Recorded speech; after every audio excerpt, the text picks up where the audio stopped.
Okay, good evening all. Welcome to Learners Academy. Good evening. Good evening, sir. So question number 10 तक कल हमने कर दिया था डिस्कस यहाँ पे, है ना। 9th एंड 10th होमवर्क दिया था एंड इजी क्वेश्चन से तो होपफुली आप सबने कर लिया होगा। क्वेश्चन नंबर 11 भी इतना ज्यादा डिफिकल्ट नहीं है पर थोड़ा सा डिफरेंट है बस, तो इसलिए इसको डिस्कस कर लेते हैं, ठीक है ना। डिफिकल्ट नहीं है, डिफरेंट है। पढ़ते हैं, रीड आउट करते हैं।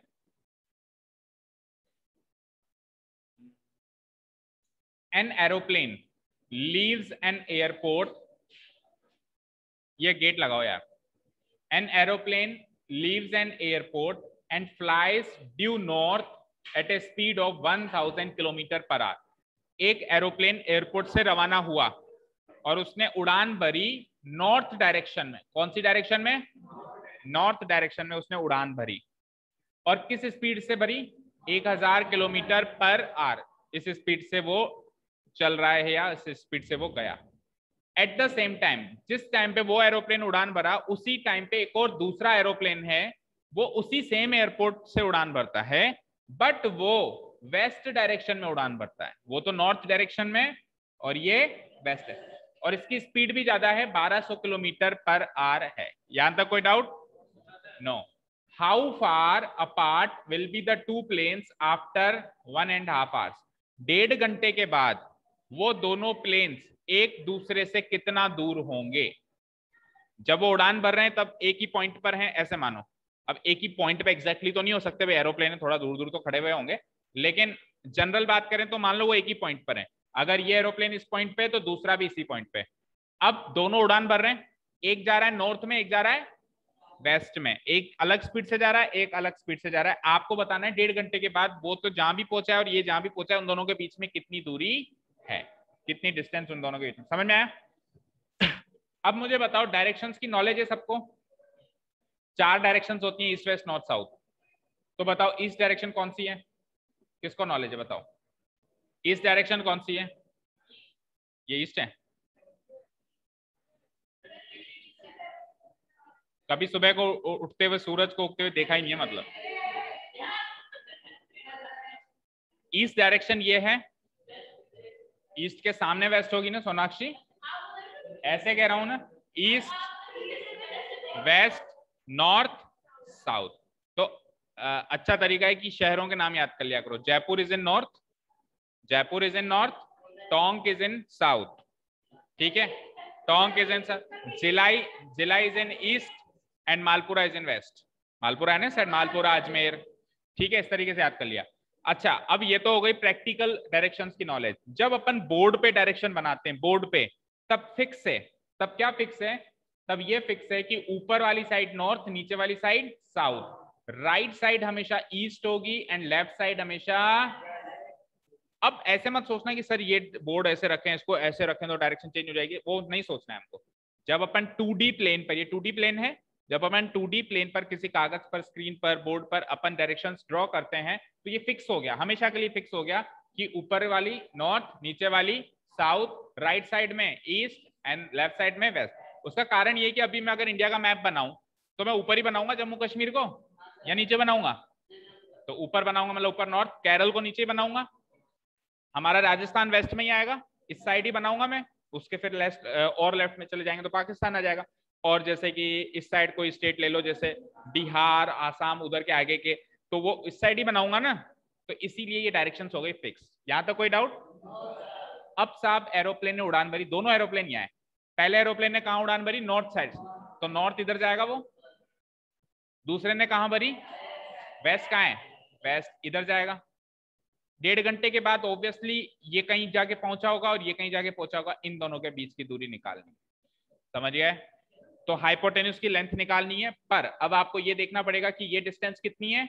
और कई बच्चे पता है क्या कर देते हैं, सर ये 1000 किलोमीटर पर आवर की रफ्तार से चला है तो ये डिस्टेंस 1000 मान लो और इसको 1200 मान लो। अरे वो तो स्पीड थी, 1000 और 1200 डिस्टेंस नहीं थी, क्या थी? 1000 की स्पीड से वो चला है और ये 1200 की स्पीड से चला है। डिस्टेंस कितना ट्रेवल किया, वो स्पीड, डिस्टेंस एंड टाइम के फॉर्मूला से पता करना पड़ेगा। कैसे निकालते हैं डिस्टेंस?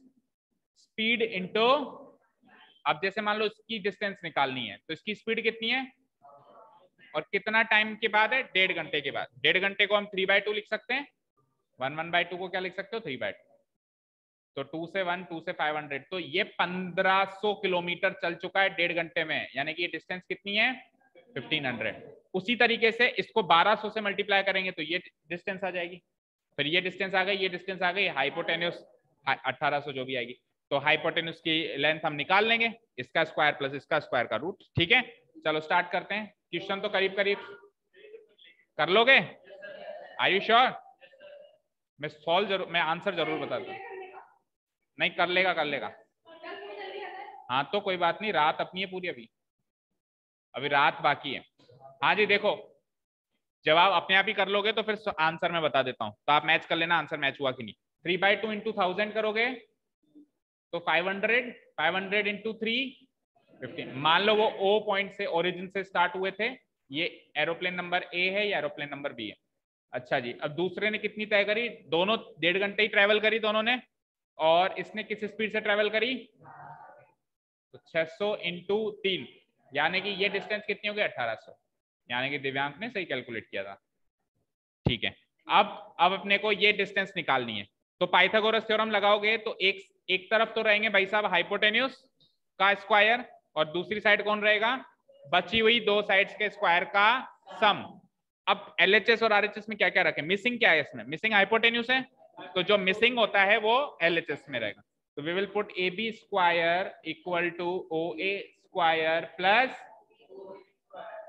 ओ ए का मतलब 1500 का स्क्वायर, ओ बी का मतलब 1800 का स्क्वायर।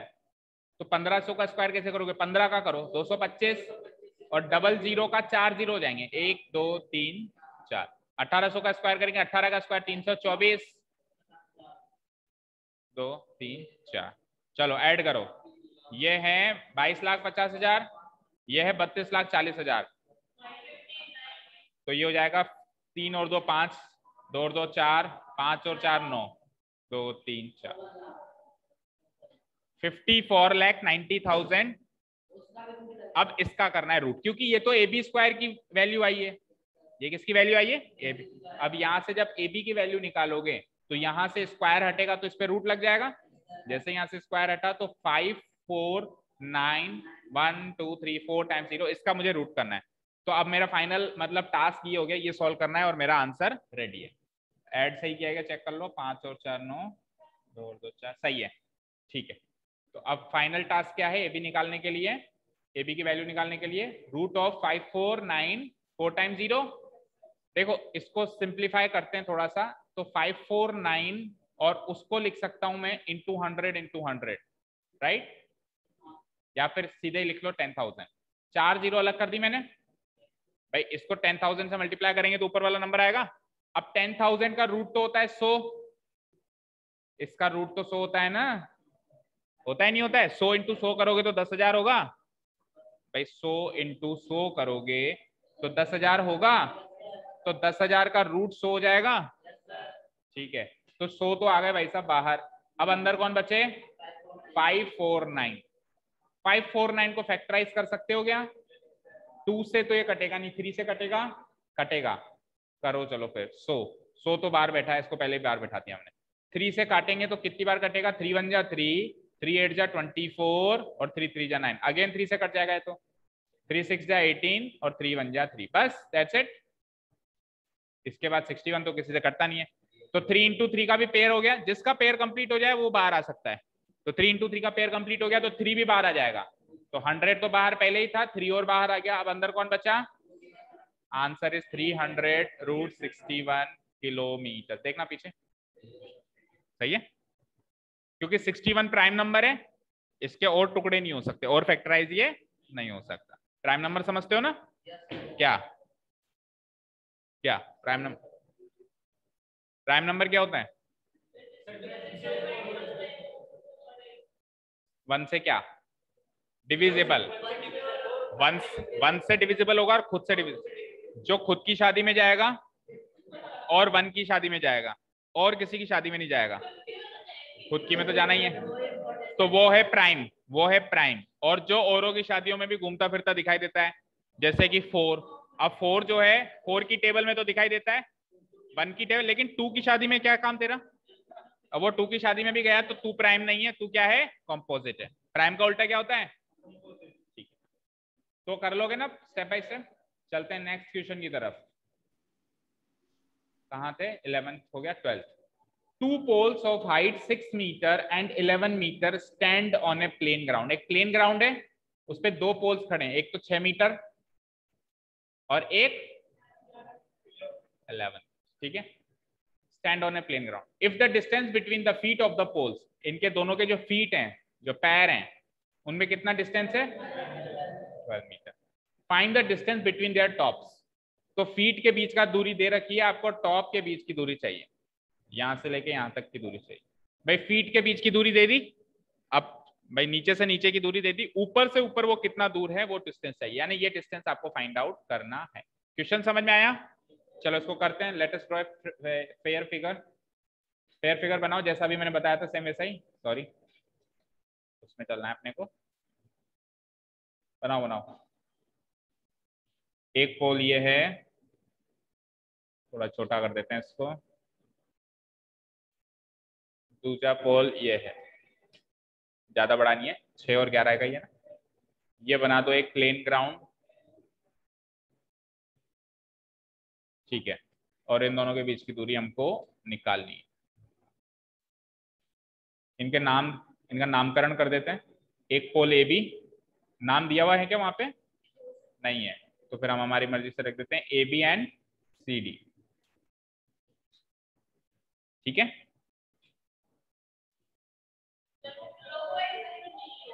क्योंकि क्वाड्रिलेटरल नहीं बना रहा हूं मैं तो दो पोल खड़े कर रहा हूं, दो पोल ए बी और सी डी। मैं क्वाड्रिलेटरल नहीं बना रहा हूं, मैंने ऐसा नहीं कहा कि एबीसीडी इज ए क्वाड्रिलेटरल। ठीक है ना? हाँ जी। अब ए बी की डिस्टेंस कितनी थी? 6 मीटर, मतलब लेंथ कितनी थी इस पोल की? 6 मीटर। इसकी यहाँ लगता हूं मैं 11 मीटर। 11 मीटर ये टोटल है, यहां से लेकर, ठीक है। सिमिलरली 6 मीटर ये टोटल है ना, यहां से लेकर, ठीक है। चलिए, इन दोनों के बीच की दूरी बी से डी 12 मीटर। तो ये सारी चीजें तो हैं गिवन। अभी पूछते हैं, तो ये तो हो गया गिवन पॉइंट्स। हाँ, अब ए से लेके बीच सी के दूरी बोलो निश्चिता, क्या ड्रॉ करेंगे? ठीक है, हाँ आगे। ठीक है, ये निकल गई एडी। अगर एडी और क्या गिवन है? सीडी गिवन है, तो triangle ADC right angle triangle, ऐसा किसने कहा? तो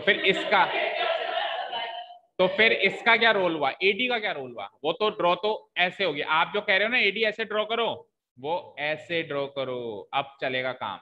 इस बीडी के पैरेलल ड्रॉ करो, बीडी के पैरेलल ड्रॉ करिए आपने। टोटल थी ये 11, तो यहां से लेके यहां तक ये 6 होगी, क्योंकि ये भी 6 है, तो 11 में से 6 के ऊपर कितने बचे? अच्छा ये 12, तो ये भी 12, ये 12, ये 5, तो ये 13। आंसर ठीक है ना, 12, 5 और ये 12 का स्क्वायर, 5 का स्क्वायर 13 के स्क्वायर के बराबर होता है। ठीक है, कुछ नंबर्स तो याद होने चाहिए, जैसे 12, 5, 13, इनको बोलते हैं ट्रिपलेट्स। इनको क्या बोलते हैं? जो राइट एंगल ट्राइंगल की 3 साइड्स होती है ना, जिसमें हाइपोटेन्यूज का स्क्वायर बाकी 2 साइड्स के स्क्वायर, तो वो 3 जो नंबर होते हैं उनको ट्रिपलेट्स बोलते हैं, जो राइट एंगल ट्राइंगल की साइड्स बन सकते हैं। जैसे क्वेश्चन नंबर 1 में हमने क्या डिसाइड किया था? भाई ये इसकी साइड बन सकती है, ये नहीं बन सकती है, ये नहीं बन सकती है, बन सकती है, ऐसे डिसाइड किया। तो जो भी राइट एंगल ट्राइंगल की साइड्स बन सकती हैं उनको बोलते हैं वो ट्रिपलेट्स हैं। क्या है वो? तो 5, 12, 13 हमेशा ट्रिपलेट्स में आते हैं, ये राइट एंगल ट्राइंगल की साइड्स बन सकते हैं। अगर अपने को ध्यान हो तो देखो 12, 5 देखते ही सीधे आंसर 13 पुट कर दोगे, एमसीक्यू में आ गया। तो और होते हैं 3, 4, 5, 3, 4, 5। अब सुनो, एक बार एक ट्रिपलेट पता कर लिया ना, जैसे 3, 4, 5 एक ट्रिपलेट है, तो अब इनके जितने भी मल्टीपल बनाओगे वो ट्रिपलेट बनेंगे। जैसे सबको 2 से मल्टीप्लाई करो, सबको 2 से मल्टीप्लाई करो, 2 3 जा 2 4 जा 6 8 10 भी ट्रिपलेट है। अच्छा सबको 3 से मल्टीप्लाई करके देख लो, 3 3 3 3 जा 9, 3 4 जा 12, 3 5 जा 15, ये तीनों भी ट्रिपलेट है। करके देख लो, जैसे 9 का स्क्वायर 12 का स्क्वायर करके देख लो, 15 के स्क्वायर के बराबर आएगा हमेशा। अच्छा 4 से गुणा कर दो, 4 3 जा 12 और 4 4 जा 16, 4 5 जा। तो एक ट्रिपलेट से देखो बाकी कितने ट्रिपलेट्स हमने बना लिए। सिमिलरली एक ट्रिपलेट और बताया मैंने आपको, 5 12 13 ना। बस ये 2 ट्रिपलेट याद रखो, ऐसे तो और भी होते हैं लेकिन आपके कोर्स में इन 2 से बाहर नहीं जाएगा। एक तो 3 4 5 और एक 5 12, उनके मल्टीपल जरूर बना सकता है। जैसे 5 12 13 का मल्टीपल बना दिया, इसको 2 से गुणा कर दो, 10 24 26, तो 10 24 26 हमेशा क्या रहेंगे, ट्रिपलेट रहेंगे। तो कल को देखो आपसे पूछ लिया कि 10 24 26 राइट एंगल ट्राइंगल की साइड्स हो सकते हैं या नहीं हो सकते हैं, तो आपका धर्म तो ये होता है कि 10 का स्क्वायर 24 का स्क्वायर 26 का स्क्वायर करके ऐड करके देखें। लेकिन स्मार्टली आप ऐसे भी कर सकते हो कि 10 24 26 में से 2 कॉमन आ रहा है, सब में 2 कॉमन आ रहा है, तो सबको 2 से डिवाइड किया तो 5 12 13 बन गया। और 5 12 13 सुनते ही देखते ही आपके माइंड में क्लिक करेगा यार 5 12 13 तो ट्रिपलेट है ही। Yes it is the they are the sides of right angle triangle, answer हो जाएगा यस। तो कुछ कॉमन आ रहा है तो पहले कॉमन निकाल लो, कॉमन निकालने के बाद देखो वो ट्रिपलेट जो बचे हुए नंबर से वो ट्रिपलेट्स हैं या नहीं है। ठीक है, मान लो कल को है हमारे पास 15 36 39, 3 कॉमन है सब में से। अगर मैं 3 कॉमन ले लूं तो 5 12 13 ही बचेगा, तो फिर 15 36 और 39 भी क्या है, ट्रिपलेट्स हैं, और ये भी राइट एंगल ट्रायंगल की साइड्स हो सकती हैं। क्लियर है? ठीक है, अब इस क्वेश्चन को खत्म करो। हम क्या करते हैं, एक पैरेलल ड्रॉ करते हैं, आप डॉटेड लाइन में ड्रॉ करेंगे बिकॉज कंस्ट्रक्शन वर्क है। कर लेते हैं इसको, कर लेते हैं, थोड़े स्टेप बाय स्टेप करेंगे ना। और उसको मार्क कर दो ई, अगला पॉइंट मार्क कर दो ए ई। अब ये अगर 11 था टोटल तो अंदर से अंदर ये 6 हो जाएगा, ये 6 हो जाएगा सर। ई से लेके डी। हाँ सर ए डॉटेड लाइन में बनेगा ना? हाँ ए ई डॉटेड लाइन में बनेगा बिल्कुल। ये कितना है, 11 मीटर है ना।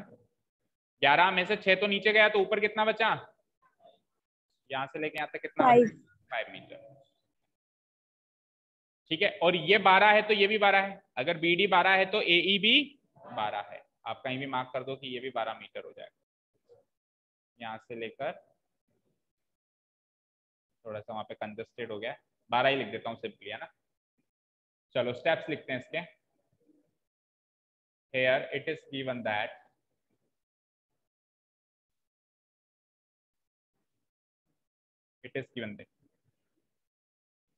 ये 90 डिग्री मार्क कर देना यहाँ पे ना। Here it is given that length of the pole AB, length of the pole AB equal to है 6 metre and length of the pole BC ये कितना गिवन है, 11 metre. distance between the feet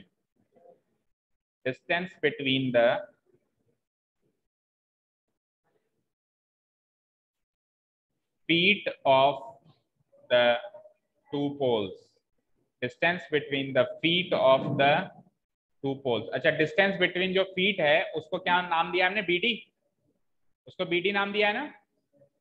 वो कितनी है, मतलब फिगर के according वो डिस्टेंस बीडी है। ठीक है, तो वो 12 मीटर हो गया। आपको चाहिए क्या, रिक्वायर्ड चीज क्या है, distance between the tops of the two poles, distance between the tops of the two poles. अच्छा डिस्टेंस बिटवीन जो टॉप्स है उसको लेटर में नाम दे तो क्या होगा, एसी, ए से लेके सी, एसी होगा ना। हाँ यस सर। हाँ हाँ अच्छा हाँ बिल्कुल, डीसी करो, ए बी सी डी करो, उसको सी डी, सी डी करो, सी डी।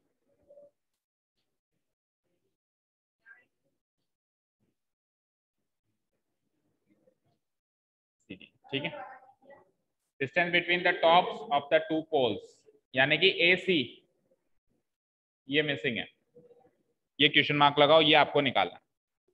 ये तो हमने गिवन पॉइंट्स मार्क कर दिए। ठीक है, अब इसको सॉल्व करने के लिए क्या क्या चीजें कर रहे हैं अपन, कंस्ट्रक्शन कर रहे हैं। कहां से कहां, और क्या कंस्ट्रक्शन करेंगे हम ए से एक ऐसी लाइन ड्रॉ करेंगे जो इस ग्राउंड बीडी से पैरेलल हो। बीडी ग्राउंड है, ग्राउंड से वो पैरेलल हो और सामने जाके सीडी वाले पोल पे वो ई पर टकराए। ये कंस्ट्रक्शन कर रहे हैं हम। क्या कर रहे हैं, इस पोल की तो छत पे आ गए और एक यहां से रस्सी फेंक रहे हैं पैरेलल, बिल्कुल जमीन के पैरेलल रस्सी फेंक रहे हैं जो सीडी वाले पोल पर ई पॉइंट पे जाके टकरा रही, वहां फंस गई। समझ गए? ठीक है ना। प्रैक्टिकल हम ये कर रहे हैं, थ्योरेटिकल वो कर रहे हैं। फंस गई, मान लो अटक गई कहीं, अटक गई कहीं, अटक गई दीवार पे अटक गई। ठीक है, ठीक है। तो नाउ वी ड्रॉ AE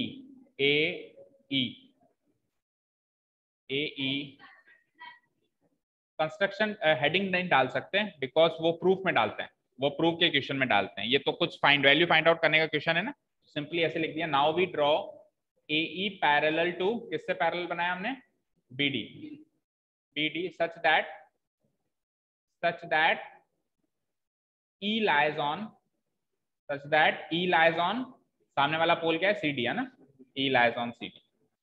तो इतना करते टाइम कुछ चीजें सामने आएगी। क्या, सबसे पहले तो ये लंबाई सामने आएगी, कौन सी, ED लंबाई कैसे मिलेगी, वो ये पैरेलल है तो ये इसके बराबर होगी, जितना AB है 6 मीटर उतना ये होगा, और ये आ जाएगी तो फिर ऊपर वाली लंबाई आ जाएगी टोटल में से माइनस करके। उसके बाद फिर ये लंबाई आएगी, क्योंकि ये इसके पैरेलल है तो ये 12 है, तो ये भी क्या हो जाएगी, 12 हो जाएगी। तो एक एक करके सारी चीजें नोट डाउन करते हैं।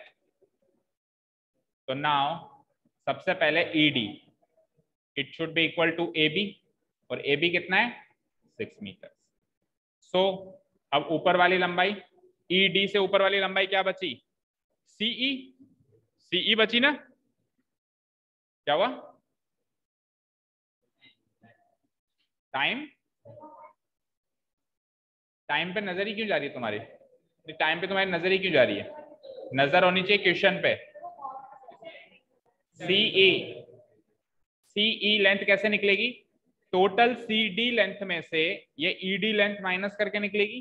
टोटल CD लेंथ हमको गिवन है 11 मीटर, उसमें से ED लेंथ हमने निकाली 6 मीटर, सो CE लेंथ हो जाती है 5 मीटर। ऑल्सो जो वो हमने रस्सी फेंकी थी उसकी लंबाई क्या होगी, ग्राउंड की लंबाई के, मतलब उनकी डिस्टेंस बिटवीन देयर फीट के बराबर होगी। ये AE की लंबाई किसके बराबर होगी, BD के बराबर। तो क्या लिखूंगा, AE equals to BD equals to 12 मीटर। AE equals to BD equals to 12। तो सारी चीजें निकाल ली। अब अपन वो ट्राइंगल उठा लेते हैं, राइट एंगल ट्राइंगल, और उसमें लगाते हैं पाइथागोरस। नाउ इन ट्राइंगल, बोलो राइट एंगल ट्राइंगल कौन सा बना, ऊपर वाला नाम बताओ उसका, AEC। उसमें एंगल AEC 90 डिग्री है? और क्या क्या चीजें गिवन है उसमें, CE गिवन है कितना, 5 मीटर, और क्या गिवन है, ये AE भी गिवन है 12 मीटर, और हमको क्या फाइंड आउट करना है, AC। ये क्वेश्चन सेट हो गया हमारा राइट एंगल ट्राइंगल के हिसाब से। So by using Pythagoras theorem,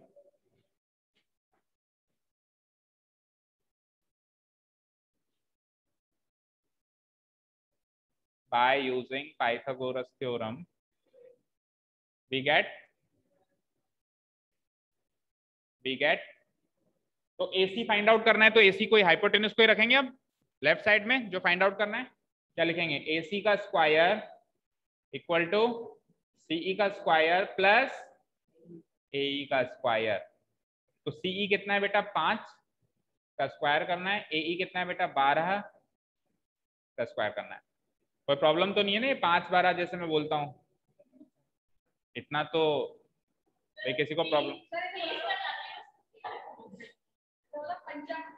ठीक है। 25 प्लस, नहीं तो इंग्लिश में बोल दें, कोई प्रॉब्लम नहीं है, पर मुझे लगा भी आप इतना तो जानते ही होंगे। 25 प्लस 144। देखो जो हमारी मातृभाषा है उसको कभी मत भूलना, याद रखना। 1 4 और 2 6, 5 और 4 9, क्योंकि हम कितना भी दूर चले जाएं जब मुसीबत आती है तो याद हमेशा माँ आती है। क्या आती है, कौन आती है, माँ। तो इसलिए मातृभाषा साथ में रहेगी तो हर मुसीबत से हम निपट लेंगे। ठीक है, AC square 169, so AC will be equal to 169, और 169 का रूट सब जानते हैं, वैसे तो -13 भी है, लेकिन वो कंसीडर इसलिए नहीं होगा क्योंकि लेंथ कभी भी नेगेटिव नहीं हो सकती। 169 के दो रूट्स निकलते हैं, हाँ, एक प्लस 13 और एक, भाई 13 का स्क्वायर भी 169 और -13 का स्क्वायर भी 169, तो 169 का रूट -13 भी हो सकता है ना। हर जब भी अपन स्क्वायर रूट करते हैं तो दो रूट्स निकलते हैं हर एक नंबर के, जैसे 4 का रूट करोगे तो दो रूट्स निकलेंगे, +2 -2। 9 का रूट -2 काम आता है जब अपन, अभी क्वाड्रेटिक इक्वेशन में आप थे नहीं, क्वाड्रेटिक इक्वेशन जब अपन ने करी थी वहां पे हर बार दो रूट निकलते हैं, तो हर बार दोनों रूट्स कंसीडर करने पड़ते थे। बट बिकॉज यहाँ पे AC डिस्टेंस है, लेंथ है, तो लेंथ माइनस में नहीं हो सकती, तो इसीलिए ये वाली जो -13 वाली क्वांटिटी है ये निग्लेक्ट करके केवल इसी को वैलिड मानते हैं, ठीक है। बट हमेशा स्क्वायर रूट में दो वैल्यूज निकल के आती है, तो 13 मीटर। तो ये हो गया आपका फाइनल आंसर, पीछे से मैच कर सकते हो। Distance between the tops of the two, distance between the tops of two poles AC, उस डिस्टेंस को AC कह सकते हो। This is our final answer, ठीक है। Any doubt? No sir.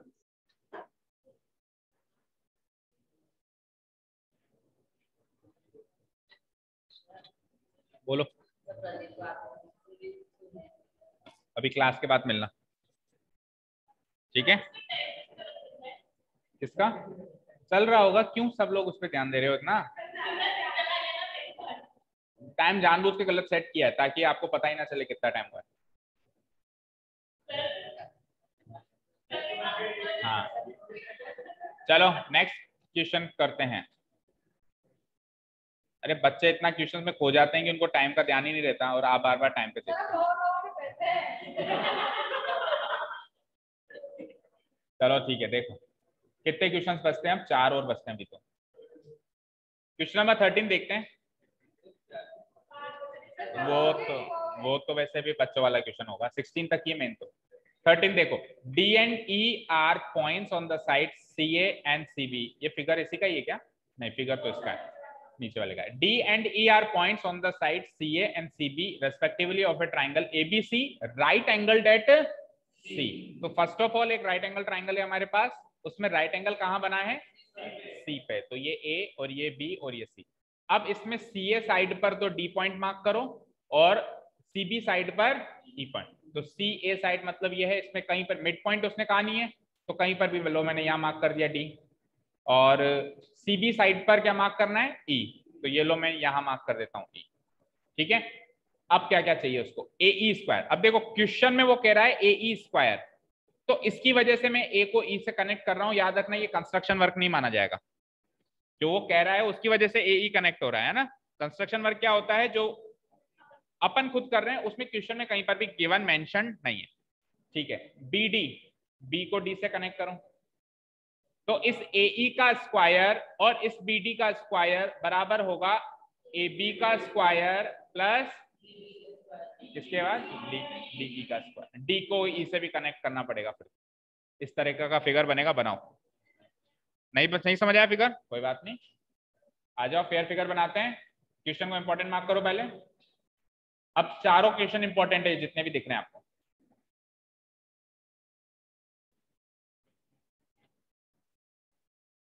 Everything is important, वो तो है ही सही।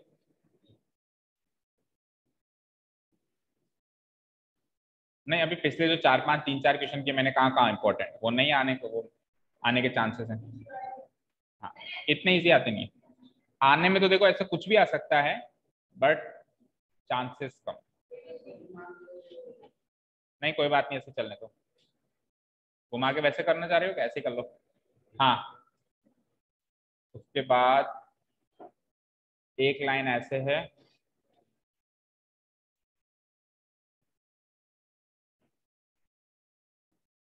फिर है साहब एक लाइन एक पॉइंट यहाँ पर है ना, ऐसे, और फिर इन दोनों पॉइंट्स को और ऐड कर, मतलब ज्वाइन करो, सॉरी।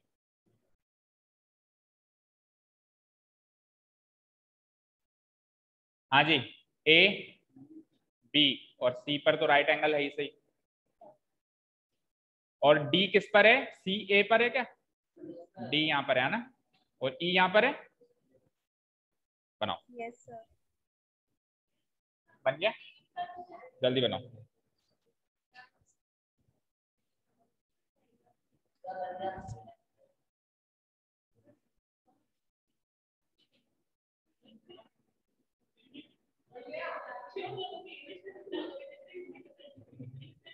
बन गया, यस सर। बन गया। यार ये वाली लाइट क्यों नहीं जलाई, अंधेरा अंधेरा हो रहा है यहाँ पे, चला गया। हमेशा कहाँ ऑफ रहती है, यहाँ से नहीं जलेगी, यहाँ से नहीं जलेगी।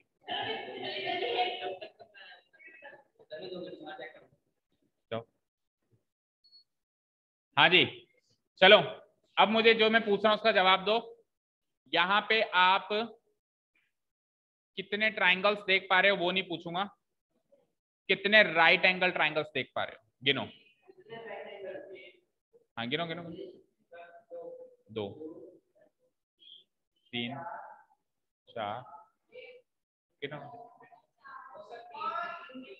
3 4, चलो सर 3। देखो एक तो सबसे बड़ा, एक तो सबसे बड़ा, जब सबसे बड़ा तो काउंट ही नहीं कर रहे हो शायद, है ना, ठीक है, 5 है सर 4। चलो देखो यहाँ पे एक तो ट्राइंगल है एसीबी, यहां लिख देता हूं मैं एसीबी। अच्छा दूसरा देखो एसीई, डीसीई और एक डीबीसी, डीसीबी, डीसीबी। ये 4 राइट एंगल ट्राइंगल्स दिखाई दे रहे हैं आपको, ठीक है। अब देखो वो जो प्रूव करवा रहा है ना, वो मैं बिना देखे लिख सकता हूं क्योंकि उसको एज ए रिजल्ट याद करना है आगे के लिए। पहले तो प्रूव करवा देंगे, लेकिन देखो याद कैसे करना है वो भी बहुत अच्छी सी ट्रिक है। शायद आपको जो प्रूव करना है वो यही है, ए ई स्क्वायर, फिर होगा बी डी स्क्वायर, उधर होगा ए बी स्क्वायर और डी ई स्क्वायर। पता है कैसे मैंने लिख दिया बिना देखे, क्योंकि ये रिजल्ट है, याद रखना है आगे के लिए। क्या है, यहां पे ये 4 राइट एंगल ट्राइंगल्स हैं, तो ये चारों की हाइपोटेन्यूज है, कोई किसी की होगी, कोई किसी की, कोई किसी। मुझे बताओ एसीबी में हाइपोटेन्यूज क्या होगी, ए बी, एसीई में क्या होगी, एई, एई इसका स्क्वायर किया है, डीसीई में डीई, और डीसीबी में बीडी कह दो या डीबी कह दो, है ना। तो ये 4 हाइपोटेन्यूज का स्क्वायर यहाँ पे यूज हुआ है। लेकिन अब प्रॉब्लम ये होती है कि किसका कॉम्बिनेशन किसके साथ ऐड करूं, भाई कौन से 2 ऐड करके इधर लिखूं और कौन से 2 ऐड करके उधर लिखूं, ये भी याद रखना है। तो देखिए 4 हाइपोटेन्यूज में से 2 हाइपोटेन्यूज ऐसी हैं जो एक दूसरे से टकरा रही हैं, और 2 हाइपोटेन्यूज ऐसी हैं जो एक दूसरे से दूर दूर रखी हुई है। तो जो 2 टकरा रही हैं वो एक साइड रहेंगी, और जो दूर दूर यानी जो इंटरसेक्टिंग हाइपोटेन्यूज हैं वो एक साथ रहेंगे, और जो नॉन इंटरसेक्टिंग हाइपोटेन्यूज है वो देखो, ये हाइपोटेन्यूज एई और बीडी ये टकरा रही हैं एक दूसरे से, ये एक साइड पटको स्क्वायर करके सम करके, और ये 2 हाइपोटेन्यूज एक तो डीई और एक ए बी, ये दोनों हाल फिलहाल नहीं आगे टकरा जाए पता नहीं, लेकिन इस समय फिगर के अंदर तो नहीं टकरा रही है, ये दोनों एक साइड रहेंगे। याद हो गया। तो 2 प्रूव वाली जो स्टेटमेंट है आप खुद भी बना सकते हो, बना सकते हो ना, नहीं बना सकते। सपोज करो मैं दूसरा ट्राइंगल लेता हूं, ट्राइंगल पी क्यू आर,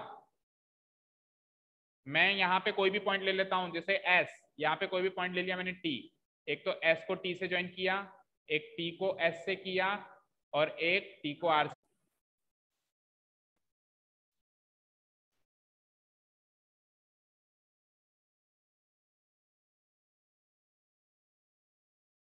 हाँ जी देखो, तो यहाँ पे वापस 4 हाइपोटेन्यूज दिख रही है, देखो टकरा कौन सी रही है, पीएस, और ये आर यहाँ पर है ना, पीएस और टी आर टकरा रही है, तो PS का स्क्वायर प्लस PR का स्क्वायर का सम तो एक साइड, और कौन सी नहीं टकरा रही है, TS और PR, तो TS का स्क्वायर प्लस PR का स्क्वायर एक साइड। याद रहेगा आगे के लिए एज अ रिजल्ट।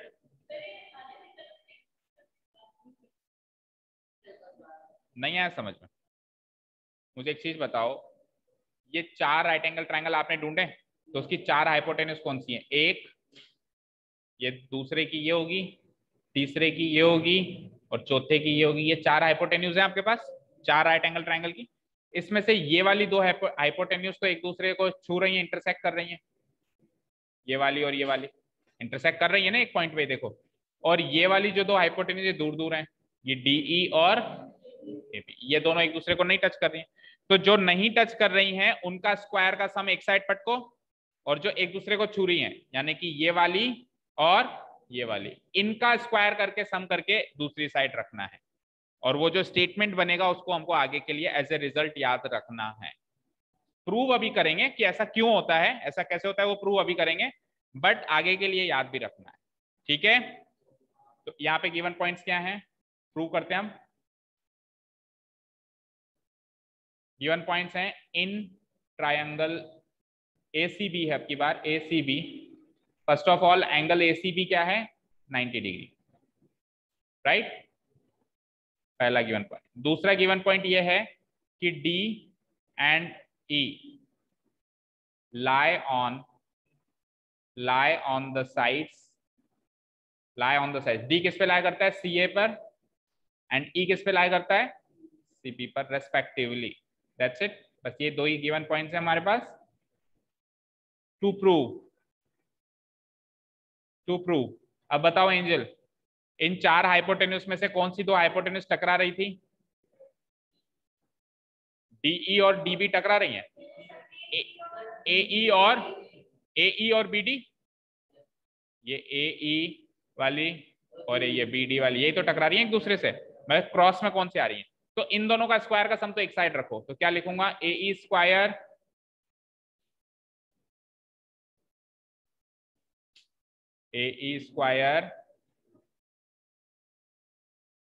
प्लस दूसरी कौन सी है, BD, इक्वल टू, अब कौन सी नहीं टकरा रही है, CE और AB और DE और AB, सॉरी, तो DE और AB इस साइड लिखो, उधर भी ये लिखा है, AB और DE सेम है, AB स्क्वायर प्लस DE। क्यों कह रहा हूं उसको याद रखना, बिकॉज MCQs में आ जाए, आपको इन 4 हाइपोटेन्यूज में से 3 हाइपोटेन्यूज की लेंथ पता हो तो चौथे की लेंथ निकाल सकते हो ना। मान लो AE BD और AB की लेंथ पता हो तो DE मिसिंग पॉइंट निकाल सकता है इस इक्वेशन में पुट करते ही। तो ये इक्वेशन याद होगी तभी तो पुट कर पाओगे। मान लो ये फिगर दे दिया आपको कह दिया बेटा AB है 10, AE है 8, DB है 6, बताओ DE कितना है। तो ये 10, 8 और 6 इस इक्वेशन में पुट करने से ये DE निकाल सकते हो ना हम। 4 में से 3 चीजें गिवन है तो एक मिसिंग, तो ये इक्वेशन याद रहेगी तो ही तो निकालोगे। इसलिए कह रहा हूं एज ए रिजल्ट इस इक्वेशन को आगे के लिए क्या ना, इसकी कोई लिस्ट नहीं मिल सकती, इसकी लिस्ट एक साथ दे देंगे तो याद भी नहीं होगी, तभी तो प्रूफ करवा रहा हूं। जब अपन इसको प्रूव करेंगे ना तो वो चीज याद होगी। ठीक है, चलो प्रूफ करते हैं। तो 4 राइट एंगल ट्राइंगल्स लिए थे, चारों में क्या अप्लाई करना है, अब आपकी इच्छा है पहले किससे चलोगे, तो सीक्वेंस में ही चलो ना। देखो सबसे पहले उसने कहा है AE का स्क्वायर, तो AE किस में आ रहा है, ACE में, तो सबसे ना, बिल्कुल नहीं करेंगे। तो हेयर इन ट्राइंगल ACE नहीं कर सकते। सिमिलरली ट्राइंगल ACE में एंगल ACE क्या है, 90 डिग्री है। एंगल ACE क्या है, 90 डिग्री है। सो बाय यूजिंग, हाँ ये स्टेटमेंट चाहो तो बार बार मत लिखना, बाय यूजिंग पाइथागोरस थ्योरम चाहो तो, और चाहो तो बार बार लिख भी सकते हो। नहीं एग्जाम में अगर मान लो कुछ नहीं आया तो 4 बार ये लिख आना, कई बच्चे होते हैं ना।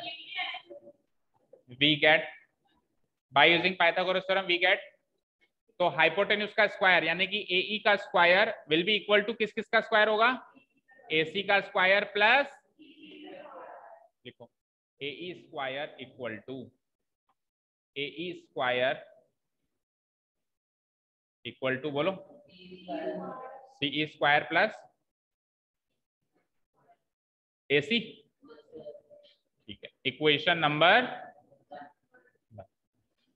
ठीक है आगे चलो। अगेन इन ट्रायंगल, अब कौन सा ट्रायंगल लोगे जिसमें BD आ रहा हो हाइपोटेन्यूज की फॉर्म में? क्या आ रहा है? BCD। BCD, तो एंगल BCD इसमें 90 डिग्री है। सो इक्वेशन क्या बनेगी? BD का स्क्वायर इक्वल टू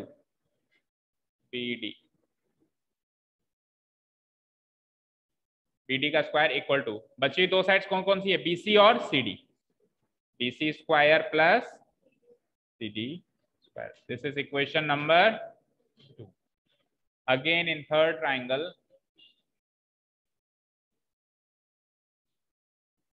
क्या ACT,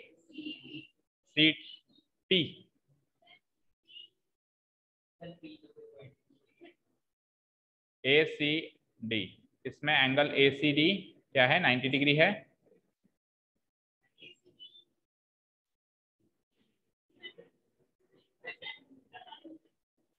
अब ठीक है, तो हाइपोटेन्यूज क्या है इसमें? AB, हाइपोटेन्यूज AB है ना। AB का स्क्वायर इक्वल टू, बची दो साइड्स कौन सी हो गई? AC square plus BC square, equation number third. कितना टाइम लगा 4 लिखने में? कोई टाइम नहीं लगा, एक ही फ्लो में दो दो लाइनें तो लिखनी है। अगेन इन ट्रायंगल, बोलो लास्ट ट्रायंगल BC,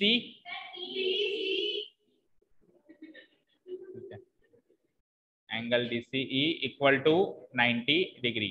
हाइपोटेन्यूज रहा होगा इसमें DE, है ना, क्योंकि C पे 90 डिग्री। देखो एक चीज भी याद रखें पूरे क्वेश्चन के दौरान कि C पे 90 डिग्री है, तो C पे 90 डिग्री है तो बिना फिगर देखे बता सकते हैं C के सामने DE हाइपोटेन्यूज रहेगा। पूरे फिगर में एक चीज याद रखो, C पे 90 डिग्री है चारों ट्रायंगलों में, है ना। तो DE का स्क्वायर इक्वल टू, बची हुई दो साइड्स कौन सी हो जाएंगी? DC मत लिखो, ऊपर CD लिखा है ना आपने एक जगह उसको, तो इसको भी CD लिखो, सेम नाम रखा करो ताकि फिर वो दो साइड्स अलग अलग दिखाई देंगी नहीं तो। और दूसरी तीसरी साइड कौन सी है? CE। इक्वेशन 4, 1 2 3 4 4 इक्वेशन हो गई।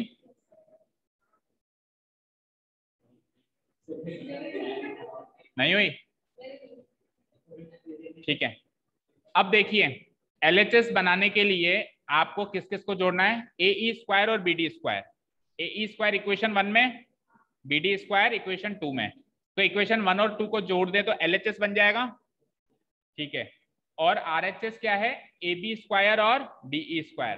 तो AB स्क्वायर थर्ड में है और DE स्क्वायर फोर्थ में, तो तीसरी चौथी जोड़ दूं तो RHS बन जाएगा। बनाओ, पहले इक्वेशन 1 एंड 2 को जोड़ो और फिर बाद में इक्वेशन 3 एंड 4 को जोड़ो। तो हाँ अलग अलग जुड़ेगी ना। एडिंग इक्वेशन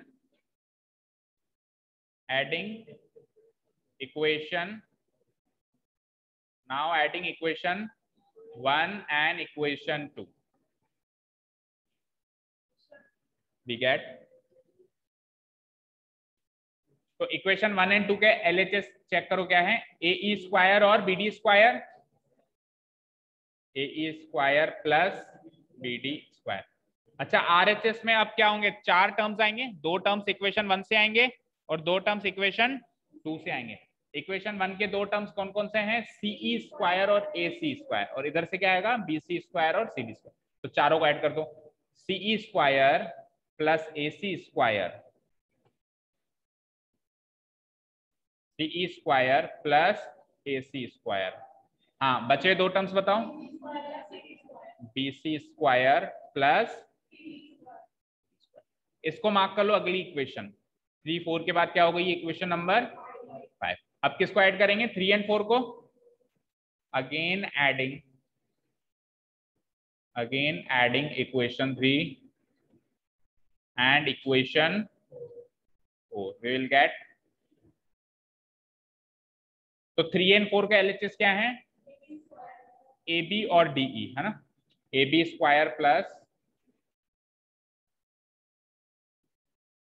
DE स्क्वायर, और उसी तरीके से 4 टर्म्स हमको मिलेंगी आरएचएस में। थर्ड इक्वेशन से मिलेंगी AC स्क्वायर और BC स्क्वायर, और फोर्थ इक्वेशन से क्या मिलेगा, CD square plus CE square. इसको अगली इक्वेशन क्या मार्क कर देंगे, इक्वेशन, अरे इक्वेशन 6 में देखो आरएचएस सेम हो गया, इक्वेशन 5 एंड 6 में देखो दोनों के आरएचएस सेम हो गए, बस हो सकता है ऑर्डर अलग अलग हो, AC स्क्वायर इधर रखा हुआ हो, AB, तो ऑर्डर तो मायने नहीं रखता, 3 + 2 करो या 2 + 3 करो 5 ही आएगा। तो देखो इसमें CE स्क्वायर है, इसमें ये रहा CE स्क्वायर, उधर है उधर, उधर है उधर, CE स्क्वायर इधर नहीं है, ठीक है, और CE से CE मैच कर गया, AC स्क्वायर इधर है तो ये देखो AC स्क्वायर, ये BC स्क्वायर, CD स्क्वायर, तो एग्जैक्टली मैच कर गया ना इक्वेशन 5 एंड 6 का आरएचएस। तो अगर दो इक्वेशन में आरएचएस से आरएचएस मैच हो रहा हो तो एलएचएस भी इक्वल होता है एलएचएस के। तो from equation 5 and 6 this is equal to this, खत्म, ये प्रूव करना है, ठीक है, समझ आया। So from equation 5 and 6, equation 6 we get, equation 5 का एलएचएस है AE square plus BD square, AE square plus equal to, equation 6 का एलएचएस है AB स्क्वायर प्लस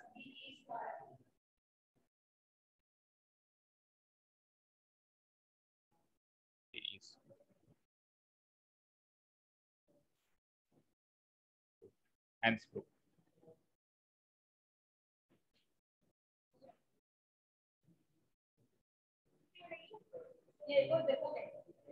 हो गया यहां तक note down, Divyang note down हो गया, हो गया।